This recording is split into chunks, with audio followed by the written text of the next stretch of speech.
Hello साथियों, कैसे हैं आप सभी। मैं विवेक एक बार फिर से आप सभी साथियों का आपके अपने परिवार एग्जामपुर में हार्दिक स्वागत करता हूं। हम हैं एग्जामपुर कलम से क्रांति। तो बच्चा, आज से आपका एक अव्यय नाम का टॉपिक रह गया था। हालांकि आप यदि अलंकार मतलब आप अव्यय को हटाएं, विकारी में अव्यय को हम किसी और दिन कर लेंगे। इतनी ज्यादा इंपॉर्टेंट तो है, पर हमने सोचा कि शब्द करते करते थोड़े से आपको भी अजीब सा लग रहा होगा कि डेली डेली वही व्याकरण, थोड़ा सा हटके करते हैं। तो आज हम क्या करते हैं, आज हम बच्चा थोड़ा सा कुछ डिफरेंट करने की कोशिश करते हैं। क्या करने की कोशिश करते हैं? कुछ डिफरेंट करने की कोशिश करते हैं। और डिफरेंट में हम क्या करेंगे आप बताओ। आज से हम थोड़ा अलंकार, रस और छंद पर आ जाते हैं। इस टॉपिक को खत्म कर लेंगे। यदि ये तीनों टॉपिक काबू में आ गए तो व्याकरण का तो आपका अव्यय अंतिम बचा है, फिर वाक्य के भेद, हिंदी का सिलेबस काबू में आ जाएगा। हिंदी का सिलेबस काबू में आ जाएगा। तो अब मेरी बात सुनिए बच्चा, कि लोगों ने हिंदी में पद्य की रचना शुरू की, कविता की रचना शुरू की, तो देखा गया कि कविता को लोग पसंद नहीं कर रहे। कविता को लोग कब पसंद करेंगे? उन्हें सुनने में मजा नहीं आ रहा। तो जो कवि गण थे उन्होंने तीन साधनों का उपयोग किया। किसका उपयोग किया? तीन साधनों का उपयोग। एक, अलंकार का उपयोग किया। दूसरा, उन्होंने एक छंद का उपयोग किया। और तीसरा, उन्होंने रस नाम के साधन को उपयोग किया कि जो हमारा काव्य होता है या जो भी हमारा, जिसको हम सुनते हैं, वो सुनने में काव्य एकदम हमारे श्रोता को पसंद आए। श्रोता को क्या आए? पसंद आए। श्रोता को आनंद आए। क्योंकि यदि सुनने वाले को आनंद नहीं आएगा या नाटक वगैरह देखने वाले को आनंद नहीं आएगा तो वो उसे पसंद नहीं करेगा। ऐसी कविता आदि का फायदा क्या? रस होता था कि जब आप कोई नाटक या कोई कविता सुनते, नाटक देखते, फिल्म देखते, तो आपके अंदर एक मौलिक भाव उत्पन्न होता है। फॉर एग्जाम्पल, आप बॉर्डर पिक्चर देखोगे। कौन सी पिक्चर देखोगे? बॉर्डर पिक्चर, सनी देओल की बॉर्डर पिक्चर। तो सनी देओल की बॉर्डर पिक्चर देखकर आपके अंदर वीरता का भाव आएगा।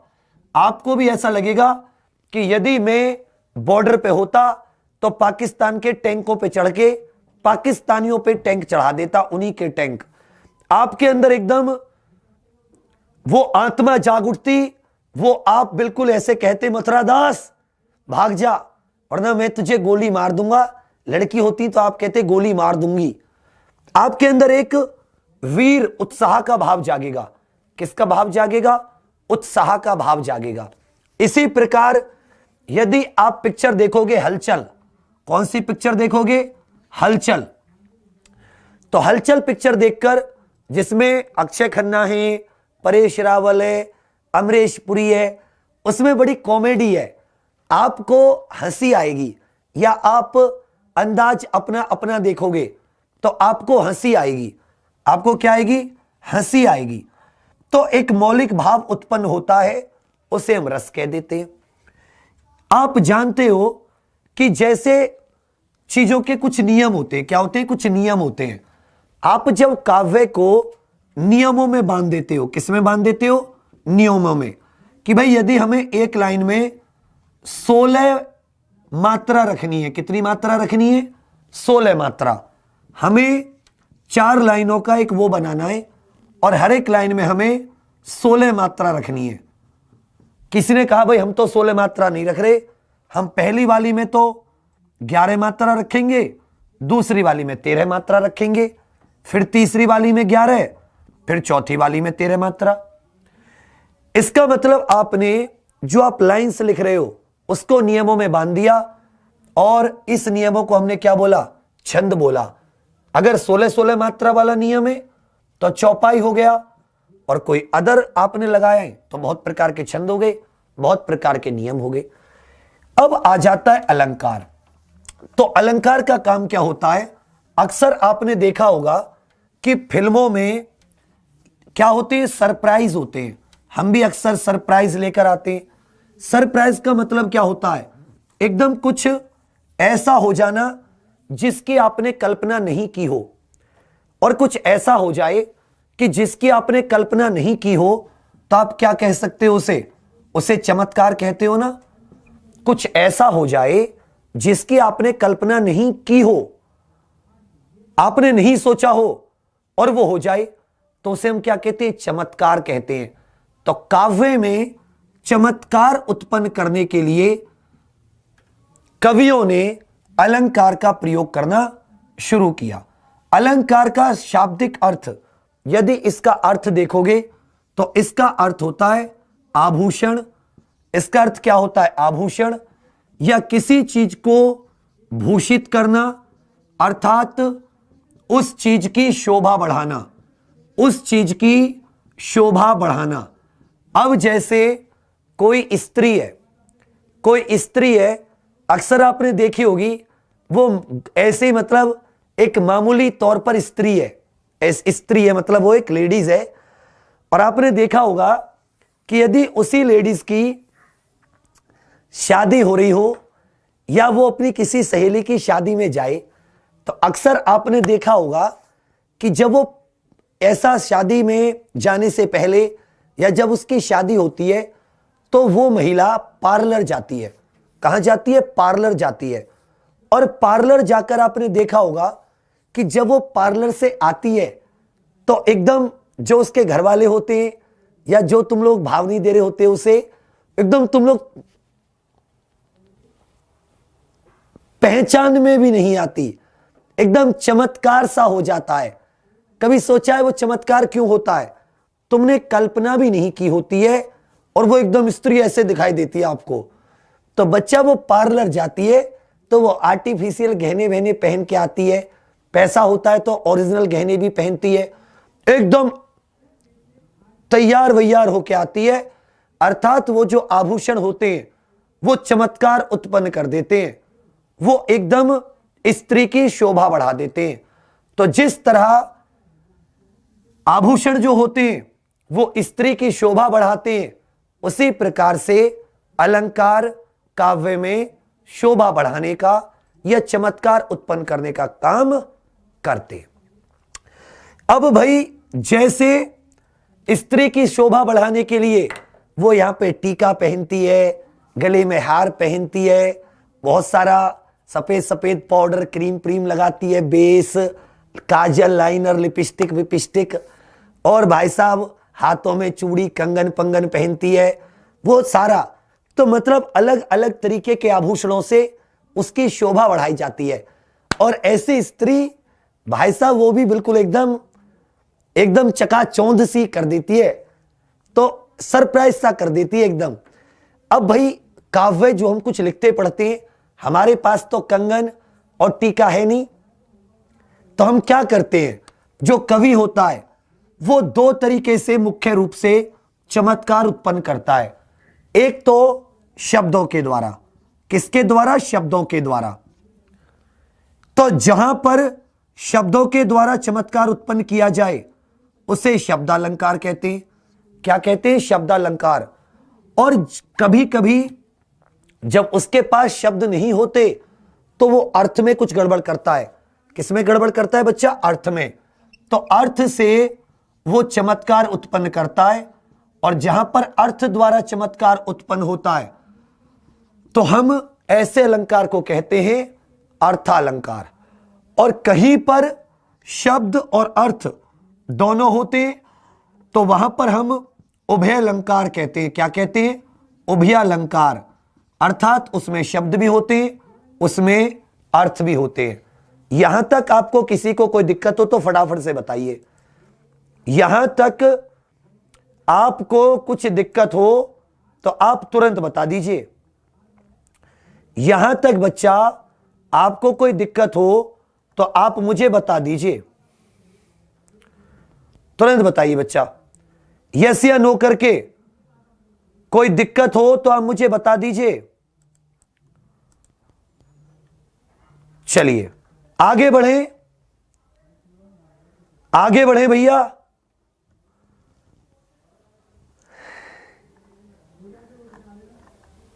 बहुत अच्छे,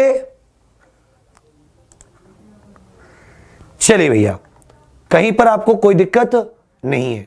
आगे बढ़ते हैं और जानने की कोशिश करते हैं। शब्दालंकार, शब्दों के द्वारा चमत्कार उत्पन्न हुआ। अर्थालंकार, अर्थों के द्वारा चमत्कार उत्पन्न हुआ। अब सबसे पहले शब्दों के द्वारा चमत्कार उत्पन्न कैसे होता है वो जानने की कोशिश करते हैं, वो जानने की कोशिश करते हैं।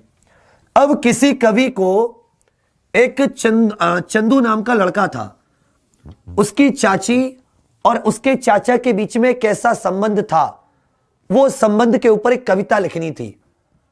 तो आ जाते हैं शब्दालंकार। शब्दालंकार, और शब्दालंकार में भी अनेक प्रकार से शब्दों का इस्तेमाल करके चमत्कार उत्पन्न किया जाता है। और इसमें सबसे पहले क्या आ जाता है, सबसे पहले आ जाता है अनुप्रास अलंकार। क्या जाता है बच्चा, अनुप्रास अलंकार। नोट बनाइएगा बच्चा, नोट्स बनाइएगा, सब चीज को नोट कीजिएगा।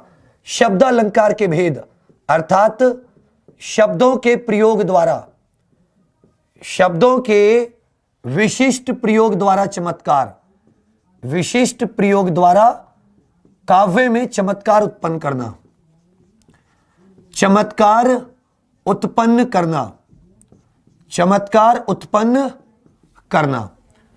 तो सबसे पहले क्या जाता है, अनुप्रास अलंकार। अनुप्रास अलंकार में क्या होता है, अनुप्रास अलंकार में क्या होता है बच्चा,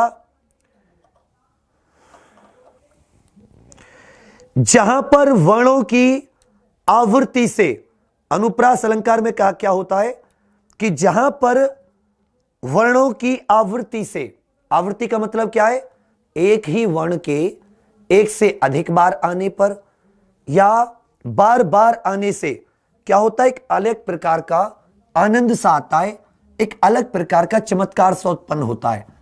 तो वर्णों की आवृत्ति, वर्णों की आवृत्ति से उत्पन्न चमत्कार किसके अंतर्गत आता है, अनुप्रास अलंकार के अंतर्गत आता है। इसके भी कई सारे भेद होते हैं, इसके भी क्या होते हैं, कई सारे भेद। उन भेदों को पढ़ने से पहले वर्णों की आवृत्ति से चमत्कार कैसे उत्पन्न होता है इस बात को समझने की कोशिश करते हैं। तो हम कहां थे, हम थे कि एक चंदू नाम का लड़का था। उस चंदू के चाचा और उसकी चाची के संबंध के में कवि एक कविता लिखना चाहता था।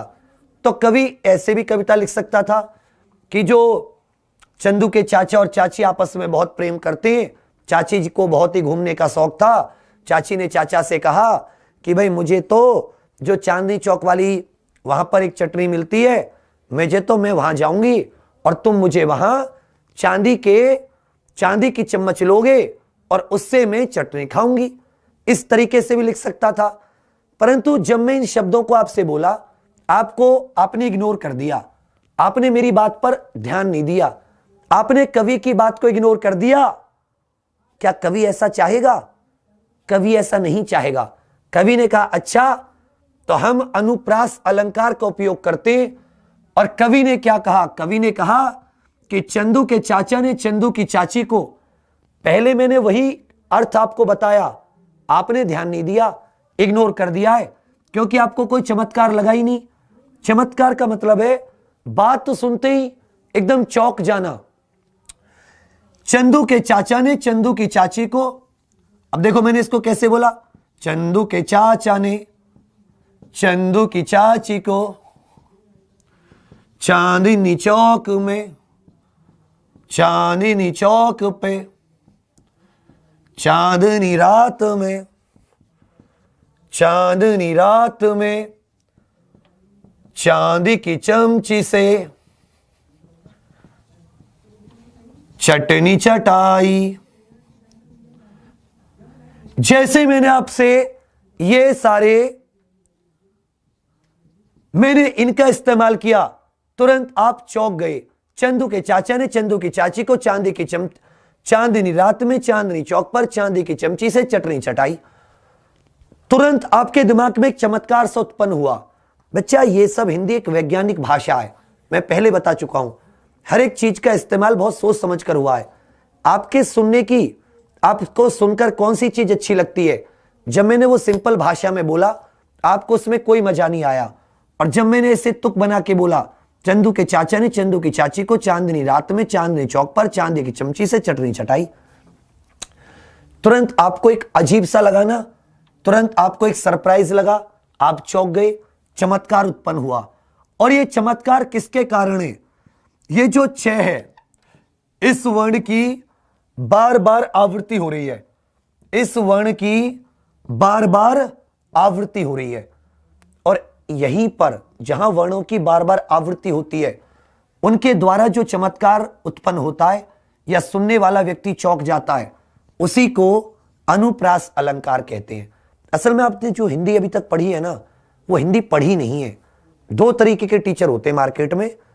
एक बोलते हैं, जो लिखा हुआ है किताबों में, जो लिखा हुआ है इंटरनेट पर, बोलते हैं, बोल दिया। तो आप पढ़ते नहीं हो, आप सुनते हो उसको। पढ़ाई का मतलब समझते हो? पढ़ाई का मतलब होता है ज्ञान, पढ़ाई का मतलब होता है कॉन्सेप्ट। अलंकार की जरूरत थी, वही बात मैंने आपको साधारण शब्दों में कही, आपने कोई ध्यान नहीं दिया, आपने कविता पर कोई ध्यान नहीं दिया। उसी कविता में मैंने थोड़ा सा शब्दों को थोड़ा सा बदला, एक वर्ण की बार बार आवृत्ति की, तुरंत आपके कान खड़े हो गए, चौंक गए आप, चमत्कार उत्पन्न हुआ। और वर्णों की बार बार आवृत्ति से जो चमत्कार उत्पन्न होता है उसे हम क्या कहते हैं? अनुप्रास अलंकार कहते हैं। और ले लेते हैं, और एग्जाम्पल ले लेते हैं, जैसे और एक, रघुपति राघव राजा राम, पतित पावन सीताराम। मैं आपसे सिंपल कहता कि भाई जो रघु या जैसे ऐसे कहते था कि दशरथ के पुत्र श्री राम बहुत ही पावन व्यक्ति हैं, बहुत ही महान पुरुषोत्तम श्री राम थे, और वो बहुत ही बढ़िया थे, बहुत ही अच्छे थे। आपको अपनी चीजों पर कोई ध्यान नहीं दिया, और उसी को मैंने क्या लिख दिया? उसी को मैंने रघुपति राघव राजा राम, मैंने इस रा वर्ण की आवृत्ति करा दी। बार बार रा की आवृत्ति सुनकर आपके दिमाग में एक बात जरूर आई होगी, आप चौंके जरूर होगे कि एक्चुअल में हो क्या रहा है, एक्चुअल में ये हो क्या रहा है। और देख लेते हैं, और देख लेते हैं, जैसे आ जाता है आपके साथ, जैसे एक और एग्जांपल आ जाता है बहुत ही अच्छा सा, चारू चंद्र की चंचल किरणें, चारू चंद्र की चंचल किरणें, चारू चंद्र की चंचल किरणें। इसमें देखो छह वर्ण की आवृत्ति हो रही है, यहां भी आपके दिमाग में कुछ ना कुछ चीजें आई होंगी, कुछ ना कुछ आप चौंके होंगे। यस या नो में बताइए। और बच्चा चौंकना ही तो चमत्कार है। तो अलंकार का इस्तेमाल करने का जो हमारा प्रयोजन था, जो हमारा उद्देश्य था, वो पूरा हो गया।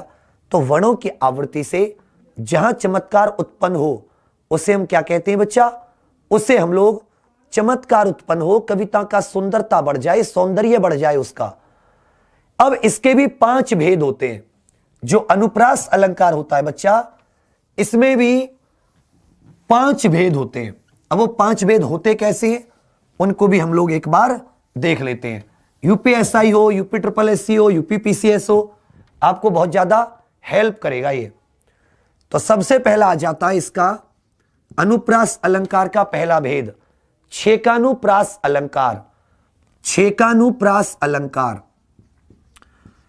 छेकानुप्रास अलंकार। और मैं इसमें अभी इसकी डेफिनेशन नहीं बताऊंगा आपको, मैं कुछ एग्जाम्पल दूंगा और एग्जाम्पल से आपको निकालना पड़ेगा, एग्जाम्पल से आपको निकालना पड़ेगा कि एक्चुअल में यहां पर हुआ क्या। जैसे कानन कठिन भयंकर भारी, कानन कठिन भयंकर भारी, कानन कठिन भयंकर भारी, घोर घाम हिमवारी बयारी। घोर घाम हिम वारी, घोर घाम हिम वारी बयारी, ये लाइन है। इस लाइन में देखो, फिर मैं दूसरा एग्जांपल दे रहा हूं। फिर मैं आपको छेकानुप्रास अलंकार का दूसरा उदाहरण देता हूं।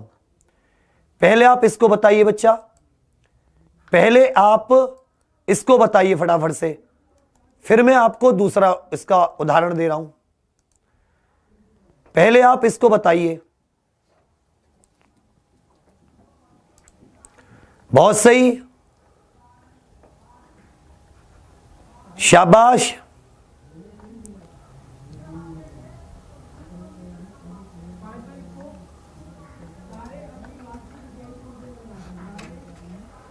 गुड।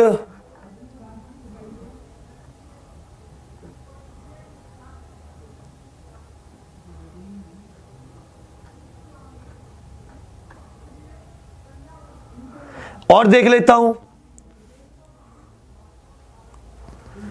चलिए, आप एक चीज देख रहे हो, का, भा, घा, ये तीनों आपको समझ में आ रही है।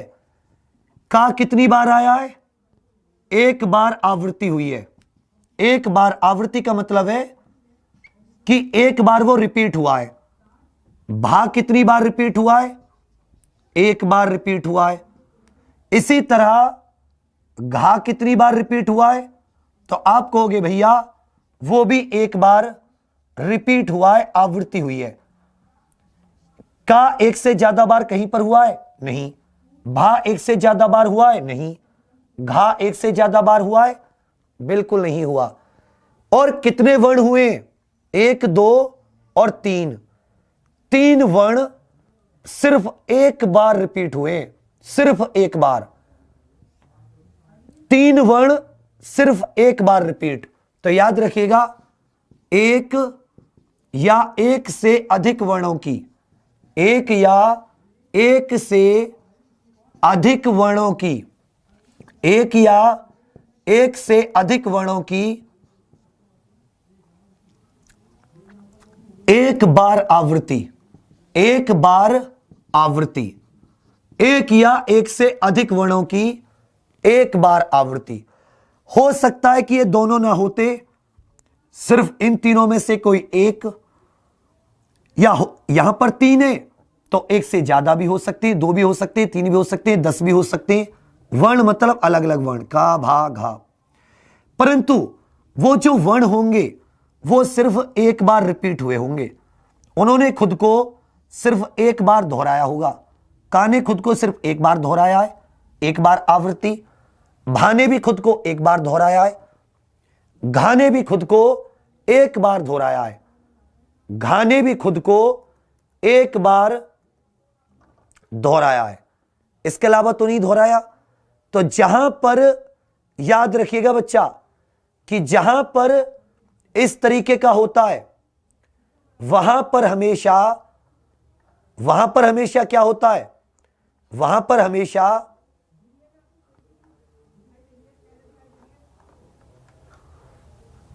छेकानुप्रास अलंकार होता है। क्या होता है? छेकानुप्रास अलंकार। अब मैं आपको इसमें और इसके उदाहरण बताता हूं, इसके और उदाहरण बताता हूं।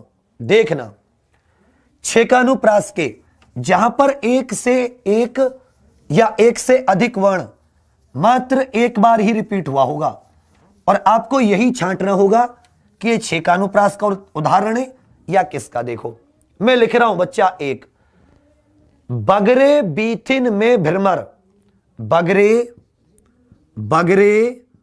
बीथिन में भ्रमर, बीथिन में भ्रमर, बगरे बीथिन में भ्रमर, भरे अजब अनुराग, भरे अजब अनुराग।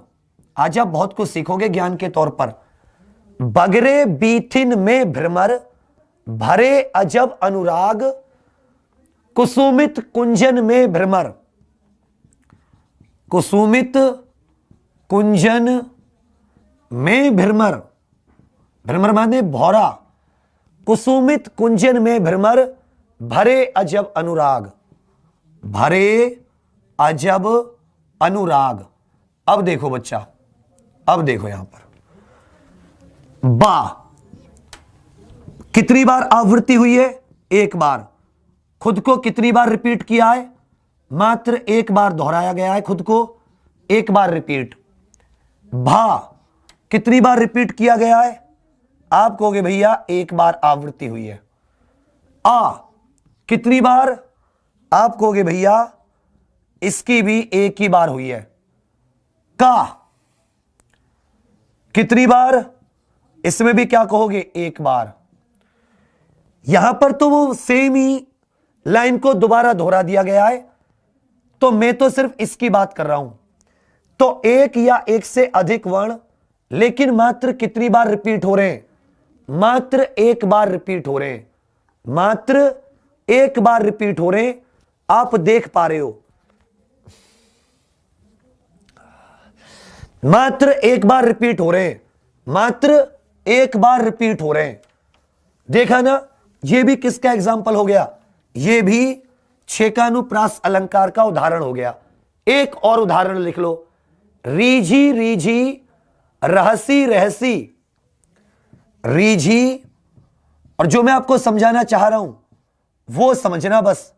रीझी रीझी रहसी रहसी, रहसी रहसी, रीझी रीझी रहसी रहसी, हंसी हंसी उठे, हंसी हंसी उठे। अगली लाइन क्या कहती है?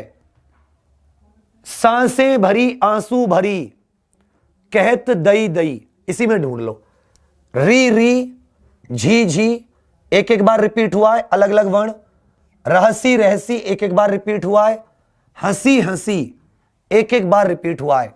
तो जहां पर एक या एक से अधिक वर्ण स्वरूप और क्रम से अनेक व्यंजन की आवृत्ति एक बार हो, तो देखो सेम रूप में, सेम क्रम में, अगर वो पहले नंबर पे तो यहां भी पहले नंबर पर, दूसरा है तो यहां भी दूसरा है, यहां तीसरा है तो यहां भी तीसरा है, पहला है तो पहला है, दूसरा है तो दूसरा है। सेम क्रम में एक या एक से अधिक व्यंजनों की सिर्फ एक बार आवृत्ति। रिपीट कितनी बार होगा? एक बार होगा। तो वहां पर क्या होता है बच्चा? वहां पर छेकानुप्रास अलंकार होता है। वहां पर क्या होता है बच्चा? छेकानुप्रास अलंकार होता है। कोई दिक्कत है? यहां तक आपको कोई दिक्कत है क्या? छेकानुप्रास अलंकार होता है। चलिए बच्चा,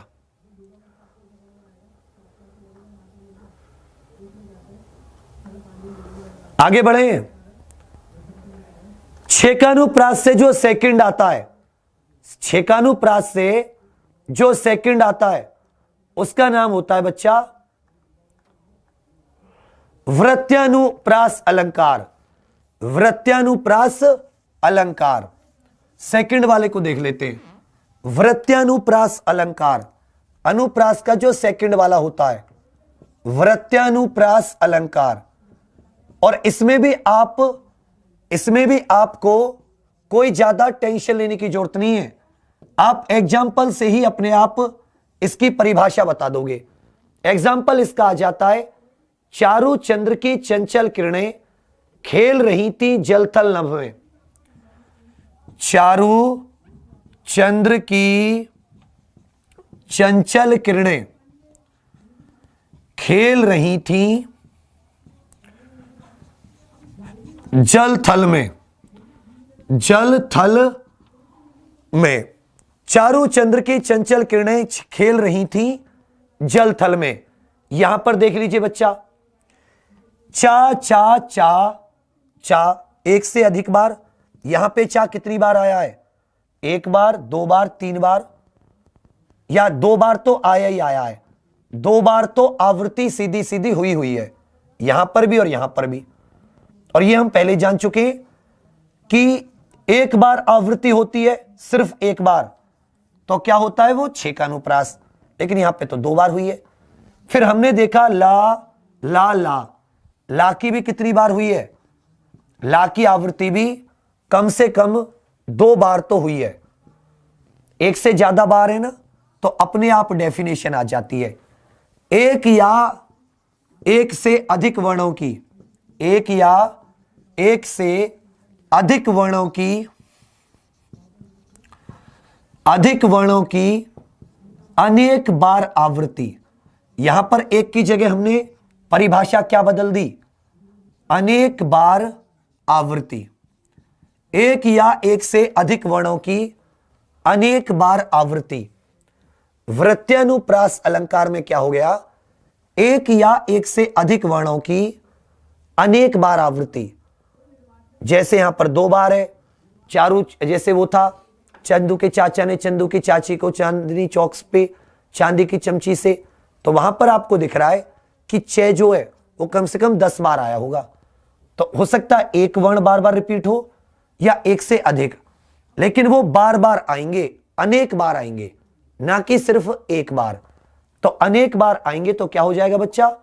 ये हो जाएगा वृत्यानुप्रास अलंकार। सेकंड देखते हैं, एक और एग्जांपल देखते हैं। मुदित महीपति मंदिर आए, मुदित महीपति मंदिर आए, मुदित महीपति मंदिर आए, सेवक सचिव सुमंत बुलाए, सेवक सचिव सुमंत बुलाए, सुमंत बुलाए।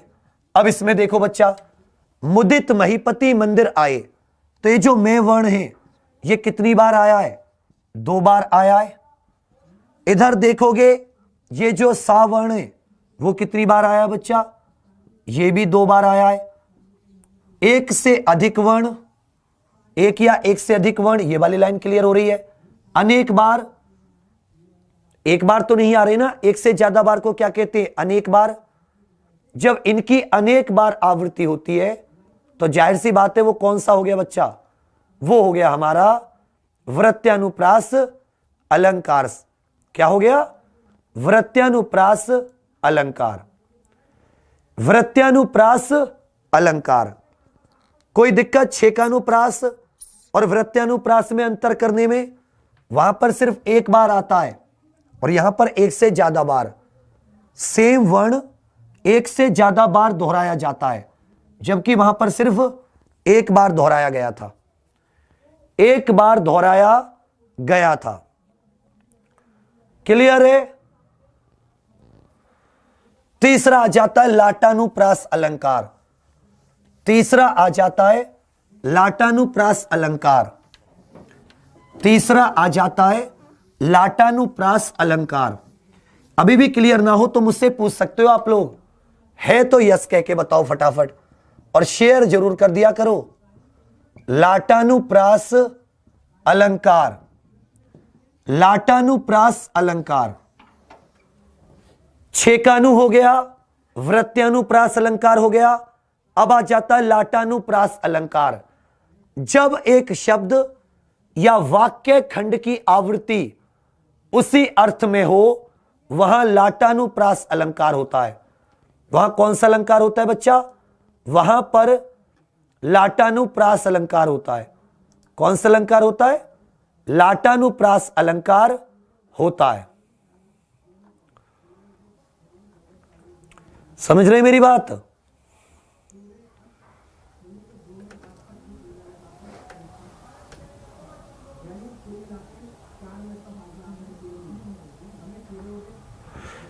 जैसे इसमें क्या होता है? एक वाक्य, एक शब्द, वाक्य या वाक्य का कोई हिस्सा, वाक्य खंड, वाक्य खंड समान रूप से वाक्य खंड की आवृत्ति समान अर्थों में हो, समान अर्थों में हो, तो वहां पर क्या होता है? लाटानुप्रास अलंकार होता है। वहां पे कौन सा अलंकार होता है बच्चा? लाटानु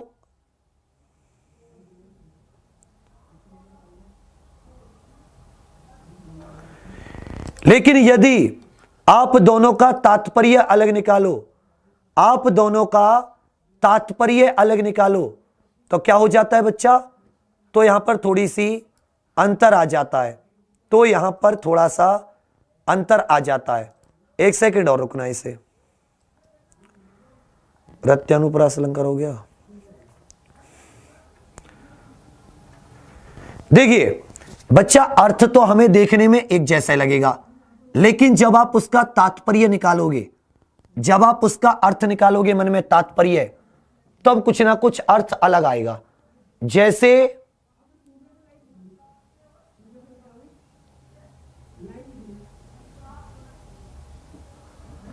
अभी मैं इसका एक एग्जांपल लिख रहा हूं, बहुत अच्छा सा, एक सेकंड देना मुझे, एक शानदार सा एग्जांपल लिख रहा हूं, तब जाके आपको ये क्लियर हो जाएगा। एग्जांपल लिखते हैं इसका। तेग बहादुर हां वे ही थे गुरु पदवी के पात्र समर्थ। एक एग्जांपल लिख लीजिए इसका। तेग बहादुर हां, तेग बहादुर हां वे ही थे, वे ही थे गुरु पदवी के पात्र समर्थ, गुरु पदवी के पात्र समर्थ, गुरु पदवी के पात्र समर्थ। तेग बहादुर हां वे ही थे गुरु पदवी के पात्र समर्थ। तेग बहादुर हां वे ही थे, गुरु पदवी थी जिनके अर्थ। तेग बहादुर हां वे ही थे, गुरु पदवी थी जिनके समर्थ, गुरु पदवी थी जिनके अर्थ, जिनके अर्थ। यहां पर आप देख रहे हो कि शब्द का छोड़ो, वाक्य का छोड़ो, पूरा वाक्य खंड दोबारा रिपीट हुआ है, पूरा वाक्य का एक हिस्सा रिपीट हुआ है। लेकिन जब आप इसका अर्थ निकालोगे, तात्पर्य निकालोगे, तो एक लाइन में तो यह कह रखा है कि गुरु तेग बहादुर जो थे, 9वें गुरु तेग बहादुर जी, वो सबसे समर्थ थे, गुरु पदवी के सबसे योग्य उम्मीदवार थे। दूसरी लाइन में कह रखा है कि जो गुरु पदवी थी वो तेग बहादुर जी के लिए ही बनी थी, जो गुरु पदवी थी वो तेग बहादुर जी के लिए ही बनी थी। पहले में तो यह कह रखा है कि तेग बहादुर जी ही गुरु पदवी के योग्य उम्मीदवार थे।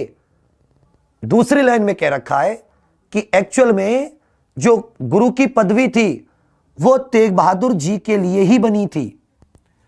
पहली वाली में गुरु जी को गुरु पदवी के योग्य बताया गया, और दूसरी वाली लाइन में गुरु पदवी को तेग बहादुर जी के योग्य बताया गया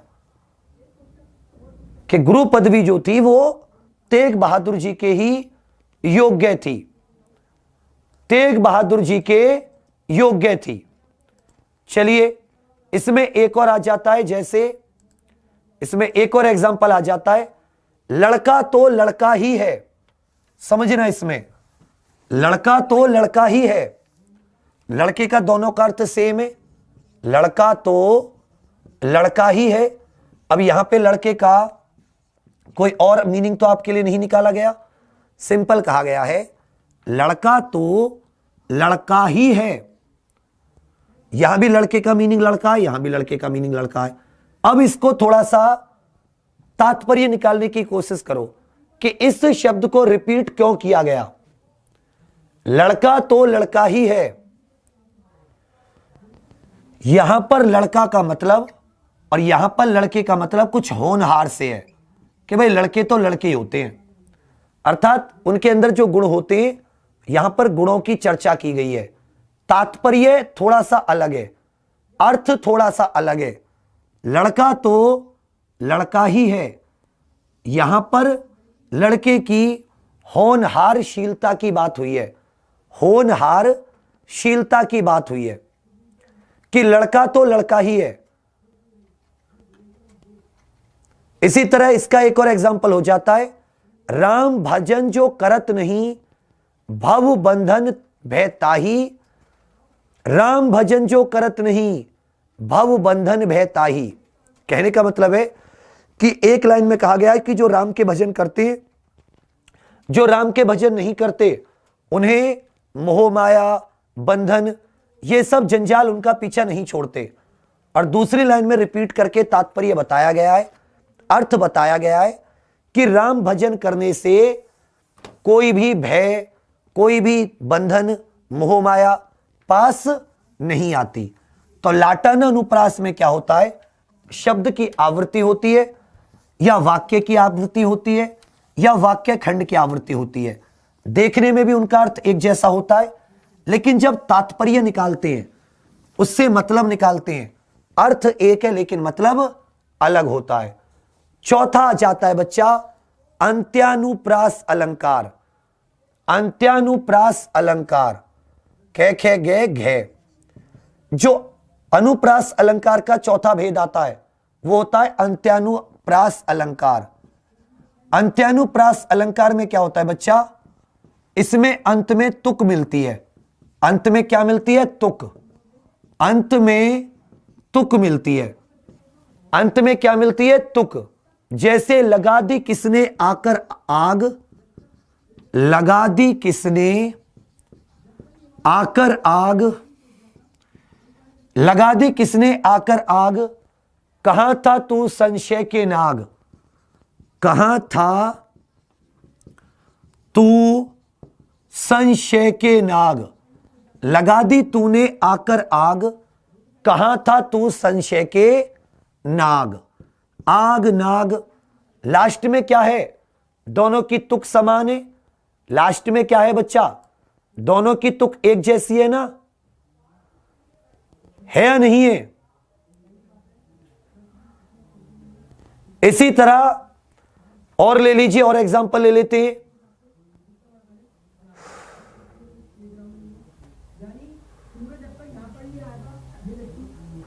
जिसमें अंत में तुक आती हो तो वहां पर क्या हो जाता है, अंत्यानुप्रास अलंकार। इतना सा आप सिंपल दिमाग में रख लीजिए। और लास्ट होता है कै खे घे घे ने, इसका होता है श्रुत्यानुप्रास अलंकार। श्रुत्यानुप्रास अलंकार, श्रुत्यानुप्रास अलंकार। तो श्रुत्यानुप्रास अलंकार होता है वाक्यों को सुनने में, वाक्य सुनने में कानों को मधुर लगे, वाक्य सुनने में कानों को मधुर लगे। यदि आप ऐसा कोई वाक्य बोल रहे हो जो सुनने में कानों को मधुर लगे, जैसे रघुपति राघव राजा राम, वहां पर रह की बार बार आवृत्ति होती है, तो वहां पर तो एक तरीके से आप कह सकते हो वृत्यानुप्रास अलंकार भी है। और अगर वृत्यानुप्रास अलंकार नहीं दे रखा होता, और जैसे मैया मोरी मैं नहीं माखन खायो, तो यहां पर आप ऐसे लगोगे कि सुनने में मधुर लग रहा है, माखन खायो। लेकिन यहां पर अनुप्रास का एक और भेद आ रहा है कि मैं की आवृत्ति एक से अधिक बार हो रही है, तो यह वृत्यानुप्रास अलंकार भी है। तो याद रखिएगा, यदि उसमें ऑप्शन में वृत्या और श्रुत्या दोनों आ जाएं तो आप वृत्यानुप्रास को लगाना। वृत्यानुप्रास ना हो तो आप श्रुत्यानुप्रास को लगाना, कानों में सुनने में मधुर लगेगा। और कभी कभी क्या होता है कि ऐसे जो होते हैं जिनमें एक से अधिक अलंकार होते हैं, उनमें अलग अलग नहीं पूछा जाता, सिर्फ अनुप्रास अलंकार दे दिया जाता है। क्या दे दिया जाता है, सिर्फ और सिर्फ अनुप्रास अलंकार। क्या दे दिया जाता है बच्चा, सिर्फ और सिर्फ अनुप्रास अलंकार दे दिया जाता है। क्या दे दिया जाता है कि अनुप्रास अलंकार के आधार पर ही आप बता दीजिए। चलिए, यहां तक कोई दिक्कत। अब मैं आपको कुछ एग्जाम्पल दे रहा हूं और आप मुझे बताओगे कि इसमें अनुप्रास अलंकार का कौन सा भेद है। अनुप्रास अलंकार का कौन सा भेद है। जैसे मैं मस्जिद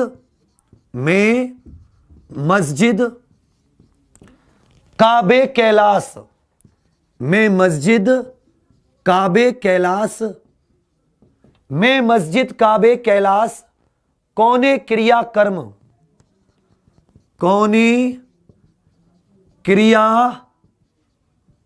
कर्म। कौने क्रिया कर्म। तो तुरते कहे कबीर। अलंकार बताइए। तो तुरते कहे कबीर, सब श्वासों की श्वास में। ये क्या हो गया? सब श्वासों की श्वास में। अब बताइए बच्चा, इसमें कौन सा अलंकार है? इसमें कौन सा अलंकार है? जो मैंने अभी आपको बताई है उसी के आधार पर।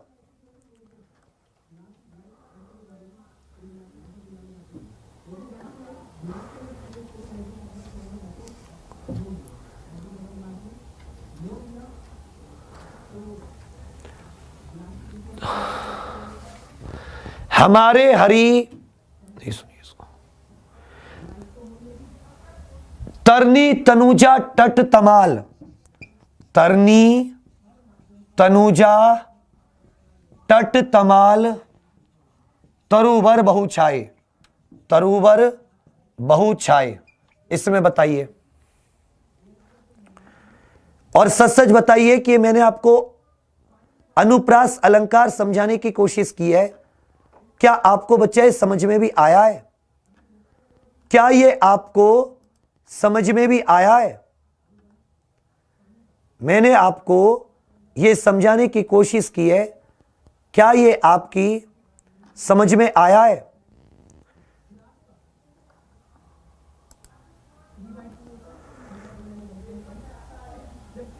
अरे यूपी पुलिस का रिजल्ट उसकी वेबसाइट पर तो दिखाया जाता।